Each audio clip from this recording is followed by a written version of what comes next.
In today's video, I show you how to paint up the Shatterpoint Star Wars set. But before we get into today's video, just want to share with you what the GGGGs are for this month.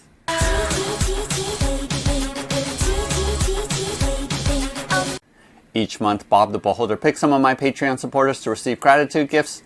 And for this month of July of 2023, we have 2 pledges for the Apocalypse Dawn Kickstarter that ended from Kraken Studios. We have 2 pledges for Dueling Knights Kickstarter. And we have $100 going towards a crowdfunding campaign, which my Patreon supporters are currently voting upon. Go ahead and use the link below to go to my Patreon page where you can find out more information.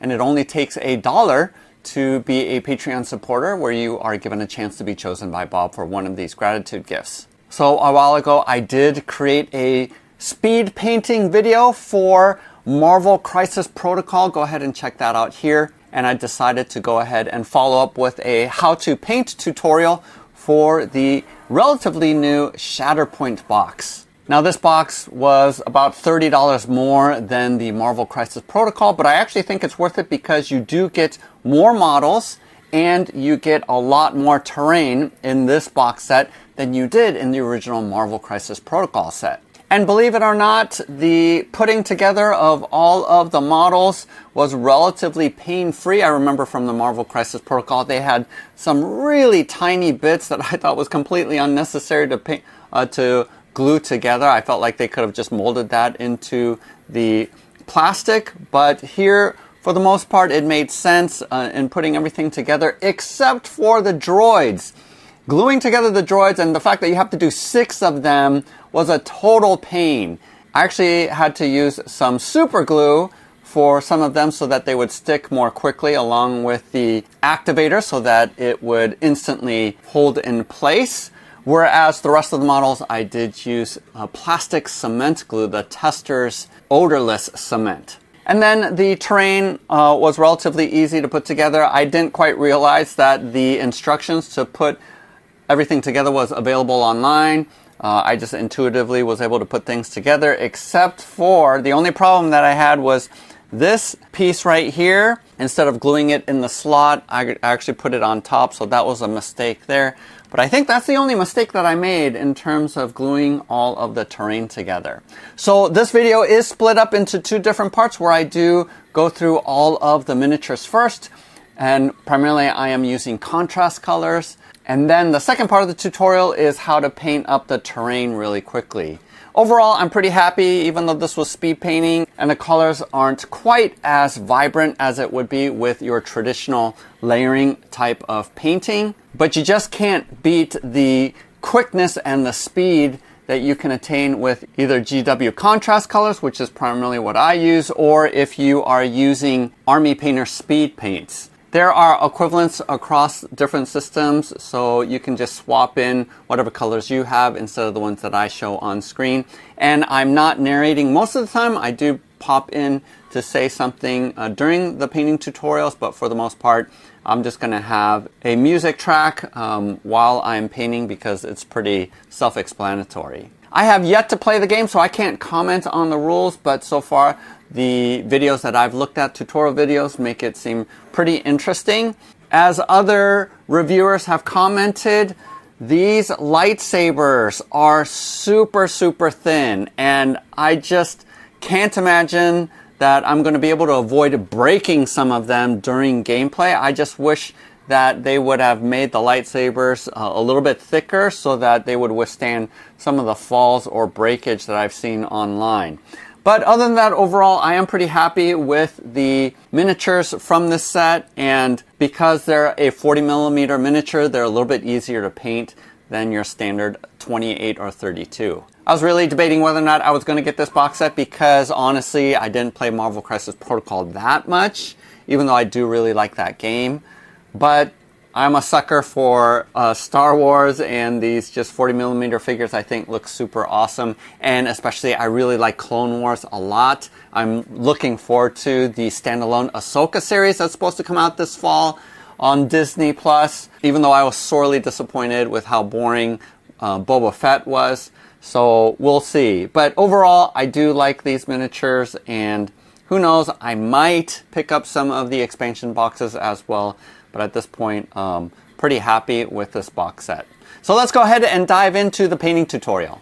So the first thing I did was to spray paint all of the bases black and then put on just dry brush over the black, starting with milk chocolate for any of the dirt, and then dry brushing on top of that this cocoa or any kind of beige that you want. And just it was just those two layers. Obviously I didn't put it on evenly because I wanted sort of splotchiness there.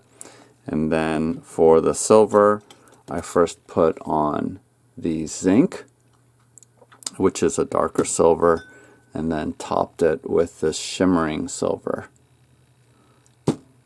So obviously the pieces with just the metal plates, I just didn't put any of the brown on, but that's pretty much fairly easy. And then I touched up the edges because it's inevitable you're going to get some paint on the edges with some black, and that's how I quickly made up these bases. After doing that, I went ahead and just glued all of these miniatures on there after just spray painting them white. I had done zenithal spray painting before, but because I want these to be brighter, I went ahead and just spray painted the entire thing without any zenithal. The exception is these droids. I did spray paint this with camouflage brown from, I can't remember if it's Krylon or Rust-Oleum. And I'm keeping them off because I'm just going to do a basic wash before I glue these down onto the larger bases.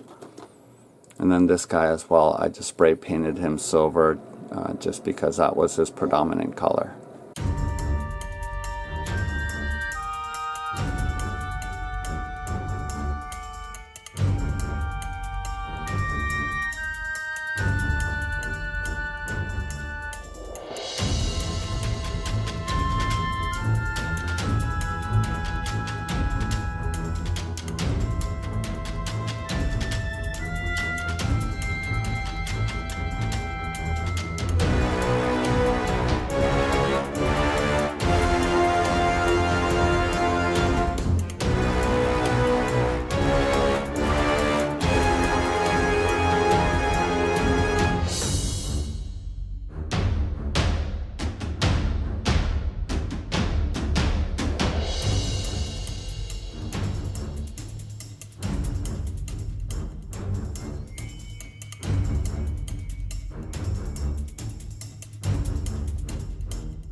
Alright, next I'm going to grab some, it's not actually Nuln Oil because they totally changed their formula, which I don't like at all.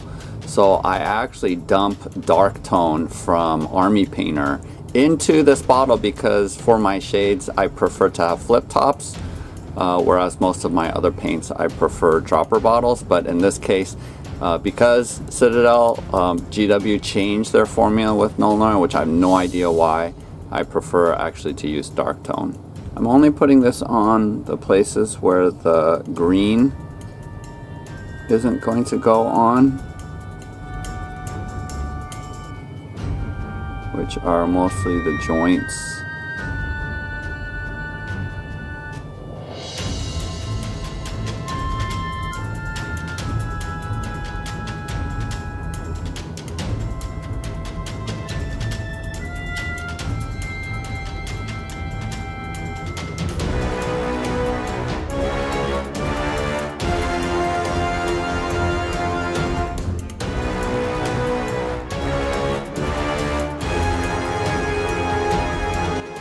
Next I'm going to use some fawn.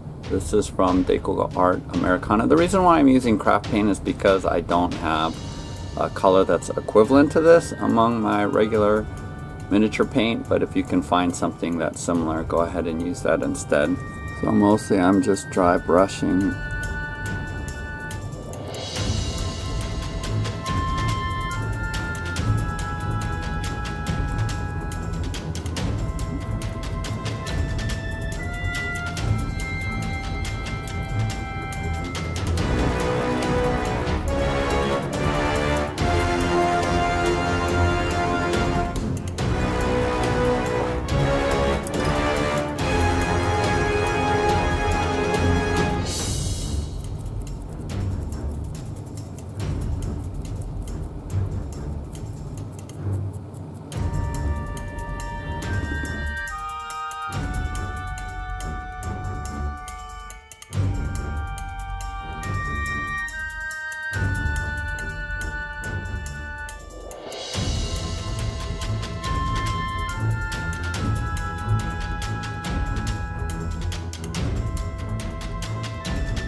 Alright, so the spray primer that I use for the terrain, this is Camo Khaki from Rust-Oleum Camouflage 2x Ultra Cover. I really like the camouflage line because it is super matte, not shiny at all. And this is how I did it. Basically, I actually spray painted black first on top, and as you can see here on these things, basically anything that's going to be silver, I need to put a base black coat on there. But I wanted all of the walls to be this light tan color. So what I did was I did the black first up top. I didn't care if I got black down here because I knew I was going to come back with it with this camo khaki. And basically by pointing down, I just spray, and as you can tell, it's splotchy, and that's intentional to just give it a little bit of variation. And I'm going to put a wash over this, but again, just pointing down. Obviously you're going to get some paint up here up top, as there's little specks of it here. That can't be helped, so I'm going to go back and put black more cleanly on these. This was a little bit easier because I just prevented spraying up here and was able to do this bottom part with the khaki. Again, splotchy, don't have to get even coverage because that's part of the effect.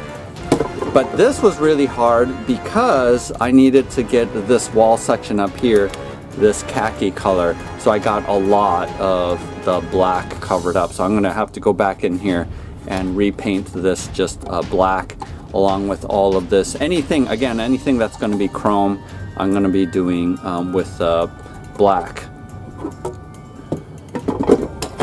And then obviously these pieces that are all chrome and separate, they're just spray painted with a black primer. I just used 2x Ultra Cover flat black, super cheap. And then these ruler sticks, I used this matte sort of turquoise color. I wanted to spray paint them sort of a copper color, but my copper nozzle clogged up, so I had to throw that away. So I just picked sort of a random color. You can paint these whatever you want. I think in the box these are pretty much just silver, but I wanted to do something different from silver.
Alright, so this has had a chance to dry a little bit, and I just want to point out that I probably didn't do as good of a job because there are drips like here. This is fine down here because it accentuates sort of the corners and things like that, but you do sort of want to avoid these drips. Not sort of the pulling down here at the bottom. I like the gradation of shade that's there. So one way that you can deal with this would be to go ahead and just dry brush one layer of a lighter tan over it like this, and that would get rid of some of these drip marks. But I'm not going to do that. This looks plenty fine to me. I don't want to spend more time. And honestly, there's something really cool with just the straight black. So that's an option, is just to have all of the metal just be the straight black, which I think actually looks pretty cool, right? But I am going to go ahead and dry brush some silver over the black, just so that you guys can see what that looks like.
So there you go. I hope that was helpful for you. Again, go ahead and use the link below to go to my Patreon page to sign up to be a patron so that you might be chosen by Bob for one of the GGGGs. We're going to be doing that draw here this coming Sunday, June 30th at our evening Discord hangout time. You don't have to actually be present at that hangout time to be eligible, but it's always fun to have all of you come on where we share about the games that we play, as well as work on some of the projects that we are painting. So make sure that you join that time. Happy painting, happy gaming. We'll see you next time.